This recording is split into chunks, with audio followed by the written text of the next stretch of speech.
January 24th, 1925, a blood-chilling revenge plan was being executed on the icy streets of Chicago.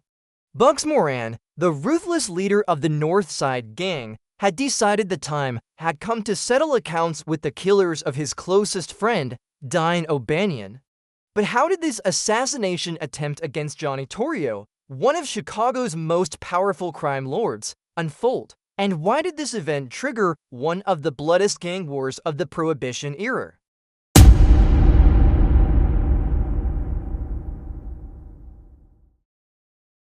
My name is George Clarence Moran, but everyone calls me Bugs. On that cold morning in the winter of 1925, as I watched from the window of my hideout in Chicago's North Side neighborhood, my heart burned with rage and a thirst for revenge. 3 months earlier, they had treacherously murdered my closest friend and business partner, Dion O'Banion. While he worked in that flower shop like an innocent businessman, Johnny Torrio's men had coldly executed him. That morning, snow was falling on Michigan Boulevard in downtown Chicago. While the streets were covered with a white blanket, my men and I were tracking Johnny Torrio. This was a perfect day for the operation we had been planning for weeks. We had first spotted Torrio leaving the Four Deuces Club on Michigan Street at 9 in the morning. This place was his main headquarters. Torrio had gone shopping with his wife Anna in his luxurious Lincoln automobile. Anna Torrio was a stylishly dressed woman, and that morning they were shopping at the luxury stores on Michigan Street. This man thought himself untouchable. The emperor of Chicago's criminal underworld, Al Capone's mentor, and one of the richest bootleggers of the Prohibition era. This Italian immigrant from Brooklyn had made Chicago his own kingdom. But that day, he would pay the price for this arrogance. I had been watching Torrio's daily routine for weeks. He woke up at the same time every morning, used the same routes. Being predictable meant death in this business. It was 2:30 in the afternoon. Torrio's Lincoln stopped in front of his house on South Clyde Street. This neighborhood was one of Chicago's quietest middle-class areas. White-painted wooden houses, neatly trimmed lawns, and a peaceful atmosphere. The sidewalks were clean, street lamps were arranged at regular intervals. In front of each house were small gardens, green areas surrounded by fences. No one would expect an assassination here. That's exactly why I had chosen this place. My 2 men, Vincent Droce and Earl Weiss, and I, were waiting at the corner across from Torrio's house. We had hidden behind an old tavern. Droce was a man known for his crazy temperament. His hair was disheveled, and there was always a dangerous glint in his eyes. Weiss, on the other hand, was cool-headed and calculating. He dressed impeccably and thought through every detail before acting. Both were my most trusted men in the North Side Gang. After O'Banion's death, both were eager for revenge. At noon, Torrio and Anna entered an automobile gallery. Torrio was building a luxury car collection with the money he earned from his business. O'Banion was not just my business partner, but also my brother who grew up with me on the streets of Chicago. We were both children of Irish immigrant families. In our childhood, we played together in the narrow streets of the North Side, and as we grew up, we committed small crimes together. He truly loved the flower business. The scent of flowers meant peace to him, but there was no peace in Chicago's ruthless world. Dion's death meant a part of me was torn away.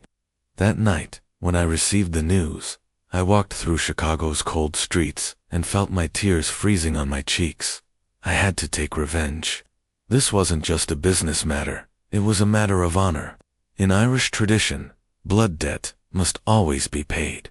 The reason Torrio had O'Banion killed was a dispute related to the sale of the flower shop. Dion had sold Seaban Brewery to Torrio, but later it emerged that there was fraud in this deal. Torrio had not forgiven this. In this world, betrayal was one of the greatest sins. But what was O'Banion's crime? He was just doing his job well. As Torrio got out of the car, he was carrying Anna's shopping bags. This 43-year-old man was of medium height and thin build. Despite being the leader of the criminal underworld, his appearance was no different from an ordinary businessman. Perhaps that's why he was so successful. This house was a two-story, white-painted wooden structure. It was the dream house of the American middle class. His neighbors didn't know Torrio's real profession and thought of him as a successful businessman. As Torrio walked toward the house, my heart began to beat rapidly. I remembered O'Banion's final moments. The bewildered expression on his face when he met the killers disguised as customers in the flower shop. Then his fear-filled looks. My closest friend's blood had flowed onto the shop's cold floor that day. Drucci was fidgeting excitedly beside me. This man could never stay calm. He was gripping his Thompson submachine gun tightly. This weapon was the deadliest weapon of the Chicago gang wars. It could fire 600 bullets per minute and tear its target to pieces. Weiss was completely concentrated, even breathing regularly. His eyes were tracking Torrio, calculating his every move. I also checked my pistol. My Colt .45 caliber revolver had been with me in countless operations. The cold metal piece felt even colder in my hands, in Chicago's icy air. As Torrio climbed the steps to the house, I whispered. Now, all three of us burst out from our hiding place. The sound of our shoes in the snow was breaking the silence of the neighborhood. When Torrio turned around, first bewilderment, then horror appeared in his eyes. At that moment, I felt time stop. Chicago's cold winter air was burning in my lungs. Light was filtering through the windows of the surrounding houses, and snowflakes were hitting our faces. Even children's voices could be heard in the neighborhood. Families trying to maintain an ordinary American life were unaware of the violence they were about to witness. Torrio tried to run, but it was too late. Drucci opened fire first. The sound of the submachine gun echoed through the neighborhood. The bullets hit Torrio's body. The man staggered and fell to the ground. Screams began to rise from the surrounding houses. Weiss also joined the shooting. I approached Torrio with my pistol. The man was lying in the snow, blood flowing from his body. He had been shot in the jaw, arms, and chest, but was still breathing. His eyes were open and looking at me. In those eyes was not fear, but a strange acceptance. He knew the risks of this business. Torrio came out of the house and started running toward her husband. The woman's screams were filling the neighborhood. Police sirens began approaching from the distance. Just then, I bent down to finish off Torrio, but my pistol jammed. Chicago's cold had frozen the mechanism. Drucci was shouting toward me, but I couldn't hear his voice. My ears had gone deaf from the sound of the submachine gun. I tried my pistol again, but it didn't work. The police sirens were getting closer. Weiss grabbed my arm and started pulling. It was time to escape. As I ran, I looked back. Torrio had collapsed beside her husband, crying. Neighborhood residents were starting to come out of their houses. This quiet corner of Chicago had suddenly turned into a battlefield. The snow had mixed with blood, taking on a pink hue.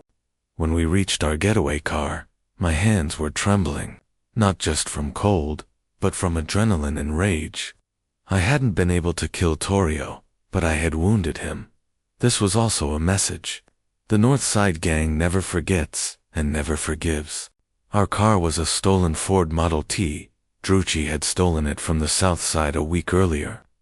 The engine noise sounded very loud in Chicago's snowy silence.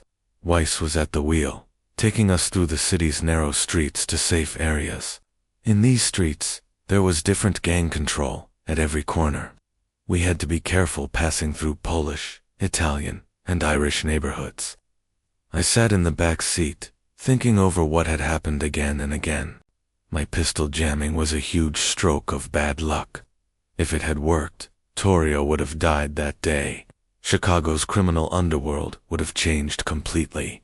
Perhaps Al Capone would never have become so powerful, but fate had willed it so. Sometimes the smallest technical failures can change the course of history.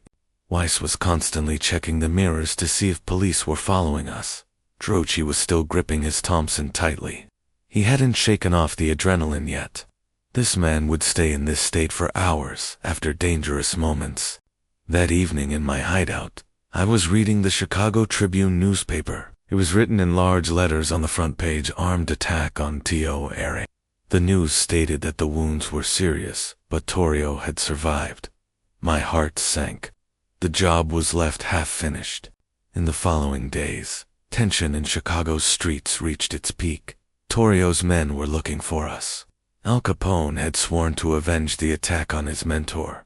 This young Italian was more ruthless than Torrio. There was cold anger in his eyes, and it was clear he would bathe Chicago in blood. Torrio, lying in the hospital, had accused me by name in his statement to reporters. Bugs Moran and his men attacked me, he had said.